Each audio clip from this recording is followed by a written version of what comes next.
ជំរាបសួរពុកម៉ែបងប្អូនបាទថ្ងៃនេះគឺខ្ញុំចេញវីដេអូមួយទៀតបាទតើតើនឹងបងដែលមានបាទដីតិចប៉ុន្តែយើងដាំចន្ទិយកចំនួនច្រើនដើមអញ្ចឹងណាបាទអញ្ចឹងបើសិនជាយើងដាំ6គុណនឹង6បាទអញ្ចឹងមានន័យថាយើងបានរហូតដល់270ដើមជាងអានឹងយើងដាំពេញណាក្នុង1ហិកតាបាទហើយបើសិនជាត្រឹមចន្ទិត្រឹម3ឆ្នាំ4ឆ្នាំ5ឆ្នាំ6ឆ្នាំនេះអានឹងគឺពេញប្រមូលផលប្រមូលលុយហើយអញ្ចឹងណាបាទដោយសារតែមានដើមច្រើនក្នុង1ហិកតាអញ្ចឹងណាបាទហើយការថែទាំបើសិនជាចន្ទិរបស់យើងចាប់ផ្ដើមពី7ឆ្នាំ8ឆ្នាំឡើងទៅ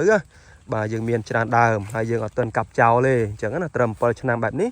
បាទ7 8ឆ្នាំបែបនេះយើងអត់ទាន់កាប់ចោលទេអ្វីត្បិតតែចង្អៀតបន្តិច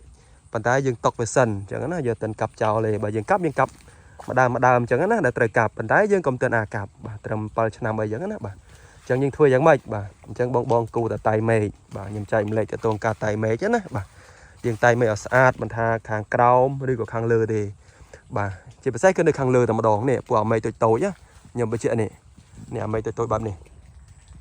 មេឃអញ្ចឹងណាបាទយើងធ្វើម៉េចក៏ដោយឲ្យមានពន្លឺថ្ងៃបាទជះចូលអញ្ចឹងណាបាទខ្យល់ពន្លឺថ្ងៃឲ្យចេញចូលដើម្បីធ្វើរស្មីសំយោគបានល្អអញ្ចឹងណាបាទយើងកុំស្ដាយបាទ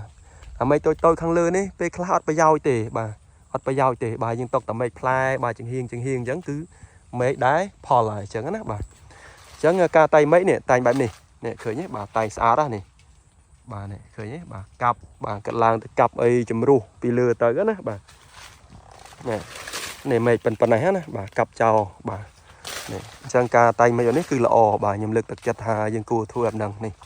បាទកុំតែស្ដាយនេះកាប់ទៅបាទធ្វើម៉េចក៏ដោយឲ្យមានពន្លឺថ្ងៃចេញចូលបានល្អអញ្ចឹងណាបាទនេះគឺជាចំណុចដែលសំខាន់បំផុតបាទសម្រាប់បងដែលមានដីតិចហើយដាំយកចំនួនច្រើនដើមហើយចន្ទិរបស់យើងអាយុច្រើនបាទចន្លោះ7ឆ្នាំ8ឆ្នាំអញ្ចឹងណាបាទអ្វីត្បិតតែវាចង្អៀតគ្នាបន្តិចបាទចង្អៀតបាទយើងមើលជាក់ស្ដែងមកនេះដូចដើមខាងនេះបាទបោះមកខ្ទង់ប្រហែលជា3ម៉ែត្រទៅហើយខាងនេះបោះមក3ម៉ែត្រទៅដល់ហើយបាទឃើញដល់គ្នាបាទអញ្ចឹងចាប់ដើមចង្អៀតអញ្ចឹងណាបាទប៉ុន្តែយើងនៅតែប្រមូលផលបានល្អទេសំខាន់ឲ្យតែយើងបាទការតែងមេឃឲ្យត្រឹមត្រូវទៅនេះដូចកន្លែងនេះអីនេះឃើញទេបាទកាត់អញ្ចឹងណាបាទកាត់បានស្អាតមែនតើបាទការរៀបចំបាទហើយចន្ទិនេះខ្ទង់វ័យ7ឆ្នាំចូល7 8ឆ្នាំនេះតាខ្ទង់ប៉ុណ្ណឹងបាទអញ្ចឹងណាបាទប៉ុន្តែការតែងមេឃគឺស្អាតបាទការតែងមេឃរបស់គាត់គឺស្អាតនេះឃើញទេបាទកាត់អស់អញ្ចឹងទៅបាទហើយຕົកតមេឃណាដែលមើលទៅផ្លែល្អទេអញ្ចឹងណាបាទប៉ុន្តែចន្ទិវ័យខ្ទង់ប៉ុណ្ណេះយើងរៀងពិបាកថែទាំបន្តិចបាទការថែទាំពិបាកយ៉ាងម៉េចគឺក្នុងការបាញ់ថ្នាំអញ្ចឹងណាបាទយើងចូលដើរបាញ់ទៅវារៀងពិបាកតែប៉ុណ្្នឹងឯងបាទបាក់ថែទាំតែប៉ុណ្្នឹងឯងប៉ុន្តែតើតួងការប្រមូលផលខ្ញុំគិតថាល្អអញ្ចឹងណាបាទដោយសារតែយើងធ្វើមេឃត្រឹមត្រូវហើយដែលយើងតូចយើងដាំបានច្រើនដើមអានឹងវាជារឿងដែរចាំបាច់ហើយក៏ល្អដែរអញ្ចឹងណាបាទ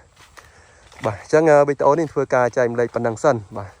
អញ្ចឹងបងមានចម្ងល់អីតើតើនឹងចន្ទិបាទអាច comment ខាងក្រោមបានខ្ញុំនឹងទៅ Telegram នៅក្នុងហ្នឹងដើម្បីពិភាក្សាអញ្ចឹងណាបាទអរគុណ